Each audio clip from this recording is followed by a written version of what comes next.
Hello friends, मी आम्रपाली गजानन तुरुमाने खिल्लारे घेऊन येत आहे माझ्या वाचनप्रेमी या युट्यूब चॅनलवरती गलती किसकी या पुस्तकातील 27वी कहाणी गरिबी के गर्त में गिरता उठता मन्नू। जर तुम्ही माझे मागील व्हिडिओ बघितले नसतील तर त्याची लिंक डिस्क्रिप्शन बॉक्स मध्ये दिलेली आहे। चॅनलला लाईक, शेअर आणि सबस्क्राईब करायला विसरू नका। धन्यवाद।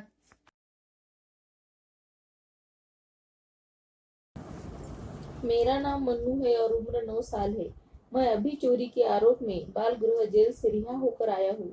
पुलिस ने मेरे खिलाफ अभियोग लगाया था कि मैंने भारत के सबसे बड़े बाजार सदर बाजार में एक दुकान का शटर का ताला तोड़कर चोरी की है। अगर आप मेरी ओर निगाह डाले तो स्वयं जान जाएंगे कि मैं तो अपनी झुग्गी का ताला भी नहीं तोड़ सकता। झुग्गी में मेरे माता पिता सहित हम 6 भाई यानी 8 लोग रहते हैं। हमारा ताल्लुक बिहार के एक गरीब परिवार से है। मुझे बताया गया कि हमारे दादा परदादा अपने बच्चों की भूख मिटाने के लिए खेतों में जितोड़ मेहनत करते थे। हमारा सारा परिवार अनपढ़ था, इसीलिए हमें मालूम नहीं था कि हम जिंदगी कैसे गुजारे। मेरी माँ गृहिणी है और पिता बाजार में मजदूरी करते हैं। उनकी आमदनी अपर्याप्त है, फिर भी हम किसी तरह गुजारा कर लेते हैं। मेरा बड़ा भाई चाय की दुकान पर काम करता है। उसकी छोटी सी कमाई से भी हमारे परिवार की काफी मदद हो जाती है। अभी तक हमारे सामने कोई भी स्कूल नहीं गया था। नवज्योति नामक एक गैर सरकारी संगठन झुग्गियों के बच्चों को अनौपचारिक शिक्षा देता है। हम भाइयों को नवज्योति स्कूल में दाखिल हुए अभी 1 महीना ही नहीं हुआ था कि मुसीबत टूट पड़ी। बचपन में मैंने अपने नाना के यहाँ रहा क्योंकि मेरे माँ बाप रोजी रोटी की तलाश में दिल्ली आ गए थे और बड़ी मुश्किल से जिंदगी बसर कर रहे थे। हमारे घर की हालत इतनी खस्ता थी कि हम कई दिन भूखे ही रह जाते। नाना के यहाँ भी हालत ज्यादा भिन्न नहीं थे। ननिहाल के लोग बड़ी मशक्कत से अपना घर खर्च चलाते थे, लेकिन मुझे कभी मजदूरी करने के लिए नहीं कहते।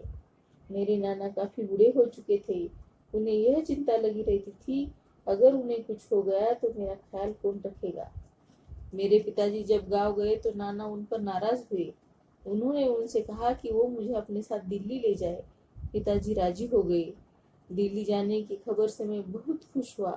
मैंने सोचा कि अब मैं अपने माता पिता के साथ दिल्ली में रहूंगा। मैं अपने कुछ दोस्तों को इसके बारे में बताया। मैं जानता था कि वे सब मुझे ईर्ष्या कर रहे थे क्योंकि उनके माता पिता दिल्ली में नहीं रहते थे। रास्ते भर मैं अपने पिता से अपने अगणित सवालों का जवाब मांगता रहा। शहर और वहाँ की जिंदगी के बारे में पूछता रहा। मैं उनसे बढ़िया बढ़िया खाने, कपड़े, सैर सपाटे की बाबत पूछते पूछते सो गया। सपने में मुझे बड़ी खुशगवार जिंदगी दिखाई पड़ी।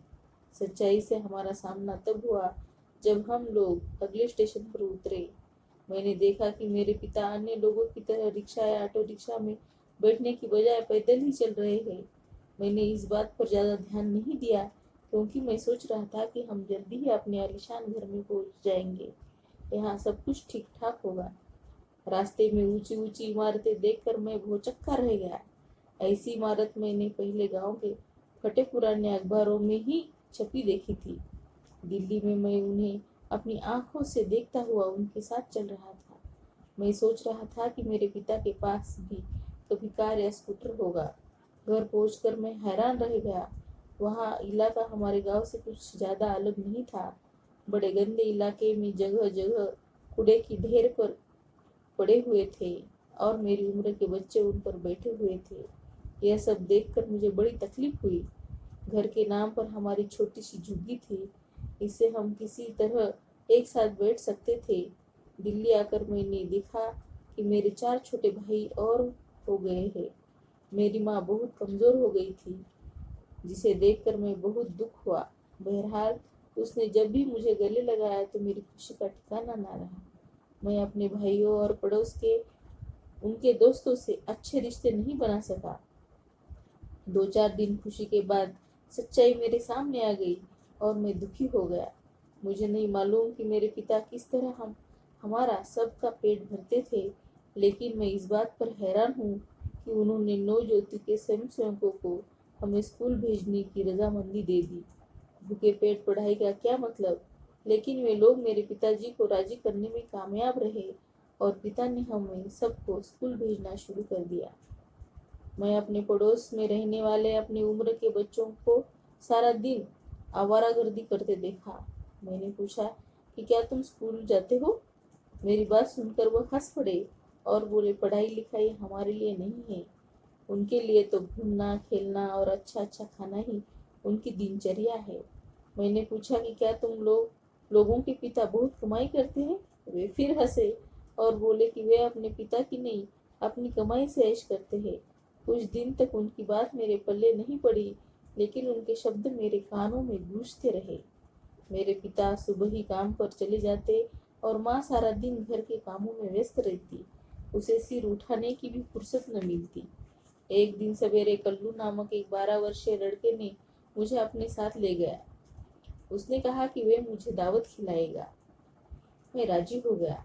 सारा दिन हम बाजार में इधर उधर भटकते रहे और कल्लू ने अपना वादा निभाया। वो मेरे लिए बढ़िया खाना लाया। मैं अपने फैसले पर खुश था और उसे अपना रिश्ता समझ रहा था। अर्जुन भी हमारे साथ था। रात को जब मैं 9 बज गए तो मुझे चिंता होने लगी और मैं घर जाने के लिए उतावला हो गया। कल्लू ने मुझे थोड़ी देर तक इंतजार करने के लिए कहा। उसने कहा कि यही तो कमाई का वक्त है। मैं कुछ पैसे कमाकर अपने पिता को देने की बात सोचकर रोमांचित हो उठा। हम एक दुकान पर गए जिसमें ताला लगा हुआ था।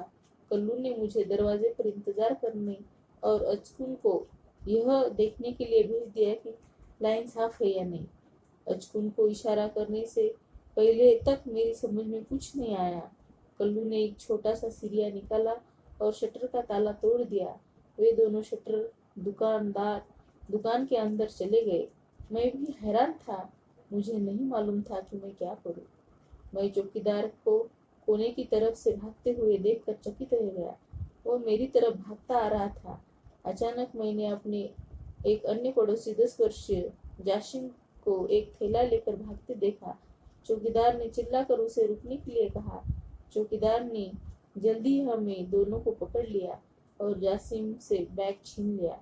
शोर सुनकर कल्लू और अचकुन दुकान से बाहर आए और अंधेरे में गायब हो गए। चौकीदार ने हम दोनों को पुलिस के हवाले कर दिया। पुलिस ने हमारी खूब पिटाई की। मैंने पुलिस वालों से कहा कि मैं निर्दोष हूँ, लेकिन उन्होंने मेरी एक न सुनी। थाने में थोड़ा सा खाना खाकर हम जमीन पर ही सो गए। अगले दिन मेरे पिताजी ने थाने में पुलिस वालों से बहुत चिरोची की, लेकिन उन्होंने मुझे अदालत में पेश करने बाल गृह भेज दिया। महिला जज ने भी मेरी बात पर यकीन नहीं किया। बाल गृह में मैं अन्य बच्चे मुझे बहुत सताते। डर के मारे मैं उनकी शिकायत भी नहीं करता। पिताजी ने मेरी जमानत करा ली, तब कहीं जाकर हमारी मुसीबत छूटी। उन्होंने मुझे बताया कि मेरी रिहाई के लिए उन्होंने घर में जो कुछ था सब बेच दिया और पड़ोसियों से भी कर्ज लिया। मुझे अभी भी निश्चित पता नहीं है कि आगे क्या होगा। इसमें गलती किसकी है, इसमें गलती किसकी है। गरीब ग्रामीण को शहरों की ओर ले जाती है और जो कई बार उन लोगों के लिए घाटे का सौदा साबित होती है। सीमित आमदनी वाले बड़े परिवार में जवान बच्चे अधिक पाने की तलाश में अक्सर गलत काम करते हैं। आपराधिक न्याय प्रणाली का सरोकर केवल गिरफ्तारी और कैद तक सीमित है, न कि वह सुधार के लिए चिंतित है, और खास तौर से किशोरों के सुधार के सिलसिले में। इसमें गलती किसकी है, इसमें गलती किसकी है।